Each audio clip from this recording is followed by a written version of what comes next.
on the pulse and our eyes on the streets. And here on this segment, we bring you trending stories that are shaping the world around you. We begin today's segment with the future of Nigeria's youth.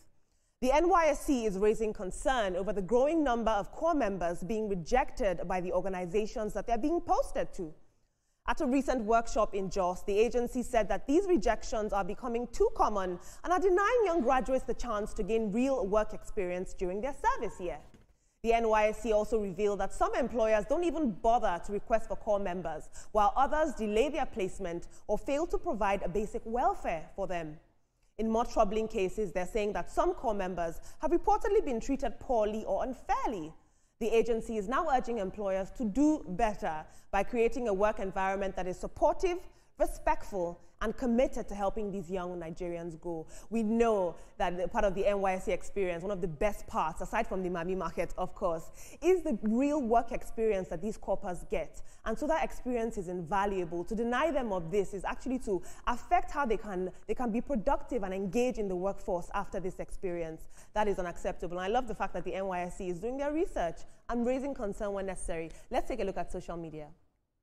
Ugo Ehejirika says, businesses are struggling to survive the Nigerian crazy environment. It's preposterous to impose another unsolicited cost on them by posting corps members who may not bring any value to their bottom line. Except by request, corpers should be posted to security agencies. That's a hardline stance, Ugo. We'll take another tweet. Jay Adams says, there are little to no assessments or proper evaluations of the places of primary assignment, the PPAs, by the NYSC to proactively identify and resolve issues like this. Until then, rejection will persist. Decent analysis. We'll take one more tweet. Blessed says, because some of our Nigeria corps members don't even know anything upstairs. You see a graduate speak English, you will ask yourself a question.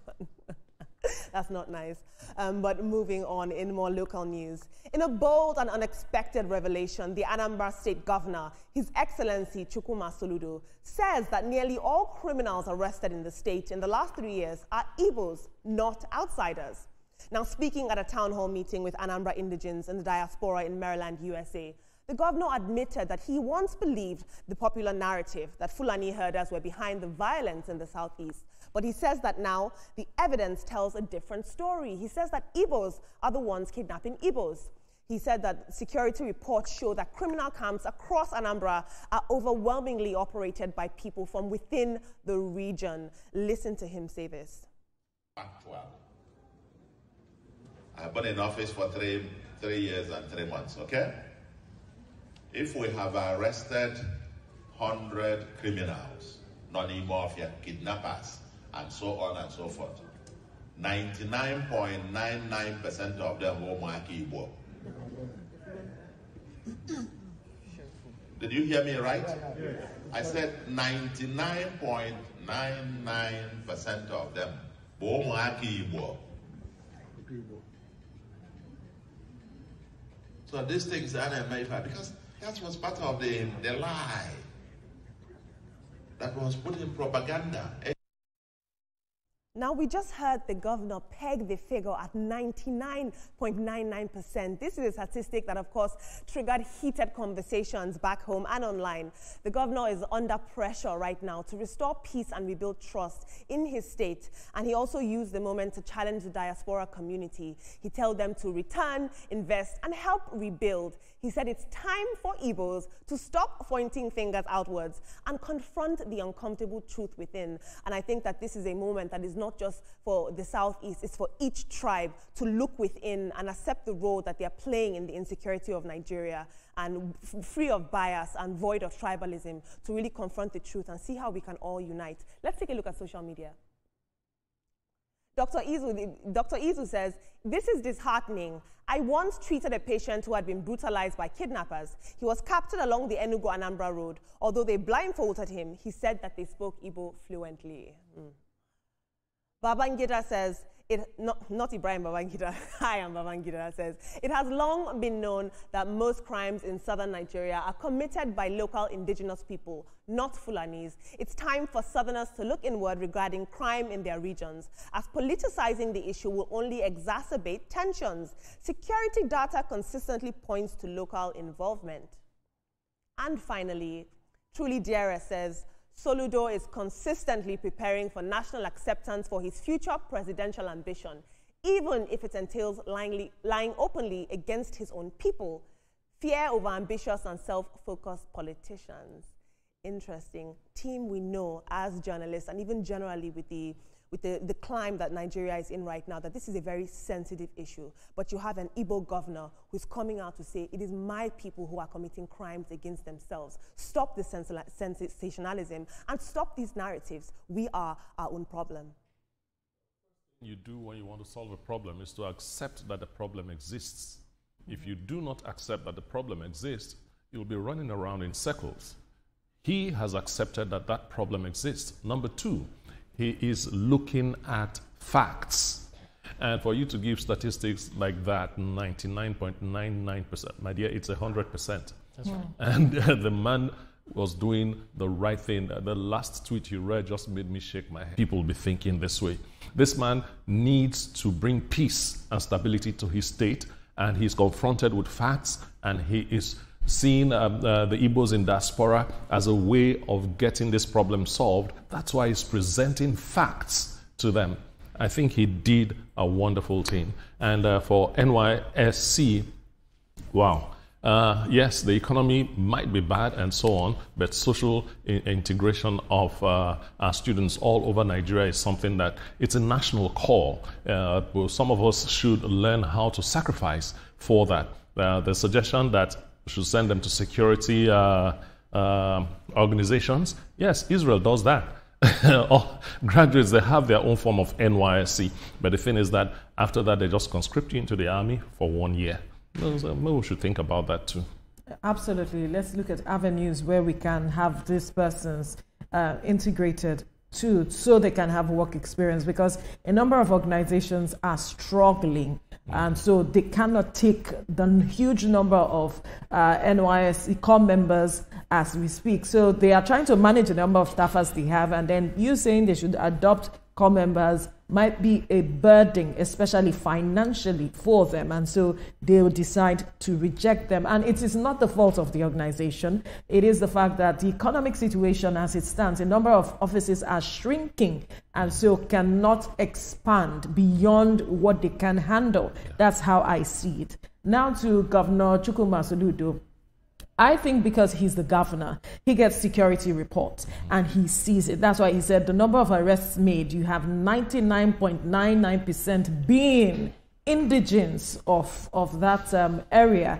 So these people need to begin to accept the truth, because they need to work hand in glove with the governor to ensure they fight and tackle security issues head on. Look at when there is a sit at home. Who does that? It's not a foreigner that comes to enforce sit at home in that area, in that region. It is the people themselves who say they are fighting for a cause that enforce that. So they need to begin to tell themselves the truth so that they can address this from the root and know the damage that it is causing that region, because they have been bleeding as a result of this matter.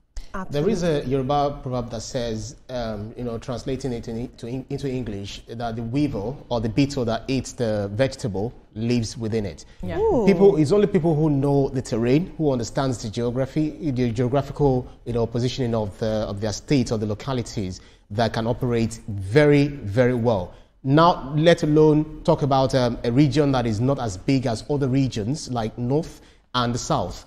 There, you have people who are concentrated, who speak the language, and anyone who doesn't even speak the language, you tend to quickly fish the person out. You're able to identify this person is not among us. So it is only when we sit down and tell ourselves the truth, that is when we can solve the problem. You guys have already said it. I don't want to say much more on that. Talking about the National Youth Service Corps. Some organizations, truly, they are not willing to take in, more hands, because if you look at some people leaving some organizations, I think it's called natural attrition, where someone leaves and they fail to employ others to replace them. So, and then you're looking to bring in, fresh hands, greenhorns, who need it, but what exactly is going to happen? But some schools and other areas. So the NYSC should do better. The federal government should help, and state governments too, and think of how can we absorb these people into the system, because these are the future of tomorrow. Team, I couldn't have said it better myself. I think in this moment, I'm reminded why our jobs are so important. We're seeing the importance of narrative and telling true stories. Why it's so important. One ethnic group is being blamed and another is being covered because of this narrative. Thank you so much for your contributions. Thank you. Thank you. Moving on, Nigerians were left shocked and outraged yesterday as a viral video showed a man, allegedly a serving police officer, brutally assaulting his wife in front of their children. The man has now been identified as Inspector Olookere Michael, and in the disturbing footage, he's seen repeatedly hitting his wife while their children scream and plead for him to stop. Reports say that the violent outburst was triggered after the wife asked for help with their children's school fees. Sources also claim that the officer has a pattern of abuse and he's frequently attacked his wife over minor disagreements. His actions have now drawn the attention of police authorities, with calls mounting for his immediate suspension and investigation. We must put in mind that this incident is coming at a tense time for the Nigerian police force, which is currently under pressure to address officers' welfare, including planned protests over poor salaries and pensions. Should we say that it's a bitter irony that while the officers are demanding better treatment from the state, some people are guilty of violating their own families behind closed doors? That is an interesting and ironic paradox. Let's take a look at social media. The Lagos Domestic and Sexual Violence Agency says, "Thank you to everyone who tagged us to this disturbing video of a police officer assaulting his wife. If you have more information about this incident as well as the individuals involved, please call us on our toll-free line." I'm going to point directly to it right now. If you're watching this, call. But I will say Lagos State Domestic Violence Agency, he's of Squadron 39 of the Mopol in Oshogbo. Do your due diligence. We'll take 2 more tweets. Temi says, "A video like this is a reason I will never blame any lady for wanting to settle with a financially stable man. There is always a way a poor person will always pour out his frustration on any available victim. I just feel so terrible for his innocent children." Emmanuel says, "Na money matter be this, so poor salary with harsh economic meltdown, skyrocketing commodities and food insecurity can turn a good man to a beast overnight if he's not properly handled. May God heal them and come to their aid." Very interesting. Studies by the UN Women have actually shown that poverty and economic pressures and hardship do drastically exacerbate the rise of domestic violence. This is very, very sad what has happened. We saw a Nigerian police officer decry his pension. They are actually suffering, but this does not justify what has gone on. Moving on in the entertainment industry. Once again, another veteran actress has called out the Nollywood industry for blacklisting her after she rejected their sexual advances. Veteran Nollywood actress Moji Afolayan has revealed that she was blacklisted by movie marketers after rejecting their sexual advances. In a recent interview, the 57-year-old actress, who is the daughter of the late legendary actor Adeyemi Adelove Afolayan, shared how her refusal to participate in the casting couch practice affected her career. Moji alleges that after she declined the advances, a meeting was held among the marketers to stop offering her job opportunities. She says that because she didn't comply, they convened this meeting and her career took a hard turn. Take a look at this video. Mi lè gbéra mi lẹ̀ o ọkọ̀ tó gbé mi sílé gan kò tí ì ṣe kankan tí n bá ń sọ báyẹn ẹ rí i pé mo ń pẹ́ sọ ni torí pé mi ò ṣe é á dẹ̀ kò ṣe mí tí láyà wọn ní kọ́ máa pè mí lẹ́yìn paliwo ìbálòpọ̀ ni mi ìgbéra mi lẹ̀ fún wọn ni gbogbo wọn náà wò mí bẹ́ẹ̀ ni mo bá tọ̀ lọ́kọ yín ẹ ṣe yáwọn tó ń ṣe òun ṣe ni tẹ́yìn gan mọ̀. Jáwọ́ tó ń ṣe òun ṣe ni pẹ̀lú ọmọkọ wọn tọkọ máa jókòó sí outside tíyàwó wa wà ní ọ́fíìsì wọn àṣírí wọn ni mò ń tí kí gbogbo wọn máa wò ó lé. Wọ́n ń ṣe dáadáa. Wọ́n ń ṣe. Wọ́n sì fi lẹ́yìn náà gbà náà. Ẹ ṣe. She also claims that some married actresses participate in these arrangements, misleading their husbands in the process. If you ask me, I think it is very sad that we are constantly reminded that we live in a world that rewards women for capitalizing on their bodies. And yet, in the same breath, we shame and punish the women that maintain their virtue by withholding opportunities. Let's take a look at social media. I love the courage, Moji. Thank you so much, Ma. Ola says, this is so amazing when you boldly say this. Your family and your husband will be happy now. Of course, you brought it back to the husband. How many of them can come out and say this as a woman? That's why always believe in you before you take any journey. Great discipline, Ma. We'll take one more tweet. Okay, Belgium says, but why is his interviewer looking shocked? Like what she was saying is foreign in Nigeria. Sex for mark, sex for job, sex for favors, sex for deliverance, sex for blessings from God, even sex in the Senate. Nigeria is a crime scene. Whoosh. Don't know if I was allowed to say that on air. But in international news, as Canada remains a top destination for Nigerians seeking to jackpot, there's now a new hurdle in your path. The Canadian government has increased the minimum proof of funds required for foreign nationals applying through the express entry system.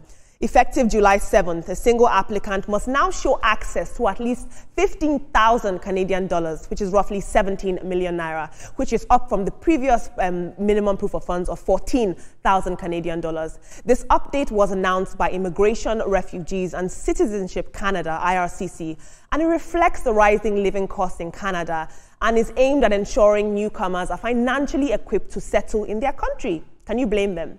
This change is expected to impact thousands of Nigerians who, as we speak, as you know, are currently preparing their applications and auditioning for Canada. Let's take one tweet on this. Abiola Otto says, if I have 20 million naira sitting in my account, I don't need to travel to Canada. We are going to make it here together. After all, I raised the 20 million naira here in Nigeria. Team, we are seeing women are constantly facing things in society. One woman is being brutalized by her husband. Another woman goes out to work, tries to make ends meet for herself. She's forced to open her legs and sell her body and capitalize on her body. What is going on? Miss Veronica, I don't know if you'd agree with me, but as women in the media, we constantly have to contend with these sorts of forces. And it takes a certain type of discipline. Being a woman is not easy work. Absolutely. It's not easy because the society we find ourselves is a patriarchal society, and women need to work extra hard to be able to achieve a lot. But unfortunately, the other bait, like you rightly mentioned, is the sexual aspect that some decide, okay, that's the shortest cut for me. I do not want to go through all that stress. Unfortunately, it's really, really telling hard on our society, and a lot of young persons do not know how to separate these things, and so might just be following certain persons in terms of looking up to certain persons, not knowing that this is what they are actually doing. And so women like Moji, who have the courage to speak, need to have platforms where they can help younger persons understand the fact that there's dignity in hard work, dignity in keeping yourself and ensuring that you stay true to your virtues at the end of the day. There are blessings. I must say that you're a shining example of that. Well, God has been my help, and I am grateful to God for that strength. Thank you as well for acknowledging that. Now, quickly to the story of the policeman that brutalized his wife. I hope he faced the full wrath of the law. It is no excuse to say that the economic situation or the welfare package that you are receiving is the excuse you are using to do what you did to your wife. The saddest part was his children were begging and he refused to listen. For me, a wife beater is a wife beater. Whether you're a poor man, a rich man, or anything, a wife beater is a... Let me not say a woman beater is a woman beater. You know, this is annoying, and it paints a very sad picture of what's happening in our society. Unfortunately, it's true. It is very true. It is happening everywhere, and neighbors, everywhere we're seeing things like this. Men should learn to know that their wives are like their shrines, so to say, something you should respect and nurture, not beat because she asked for something as legitimate as school fees. I feel Olowo Kere Michael should be here, so I'll give him a piece of what he gave his wife. I'm really angry with that gentleman.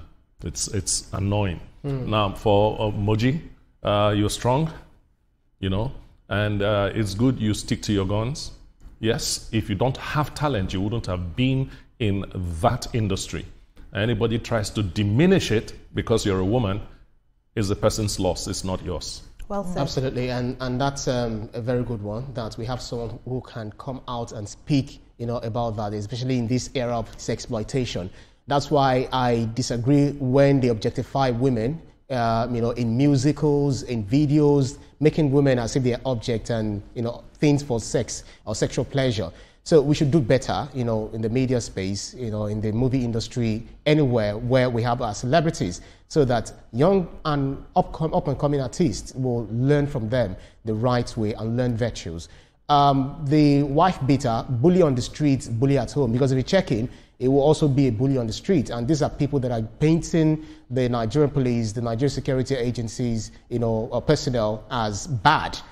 For the last tweet that was rationalizing the reason some people can act like that, we should question that person, the person that tweeted that, whether he's also a woman beater. Because how can you rationalize someone who is poverty or whatever in relation to beating your wife as a reason, as an excuse? But that doesn't make sense at all. If you are a beast, you are a beast. Even if you have the money of this world, you are a beast. And that man needs to be dealt with, very, very well. Canada.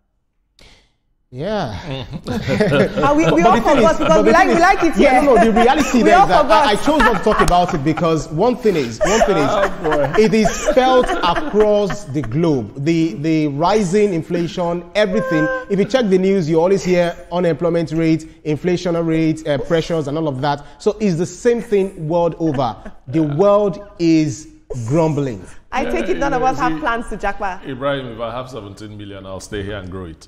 I don't need to go anywhere. There are business opportunities. Yes, stay here and grow it. If they're asking for 17 million as a proof of cash for you to travel to Canada, bros, stay in Lagos. No, there are those who do not see opportunities where they are. They feel it is when they move over somewhere else that they would find these opportunities. Absolutely. Unfortunately, it's not always like that. The grass is not greener where you go to. You have to nurture your grass to be as green as what you're seeing out there.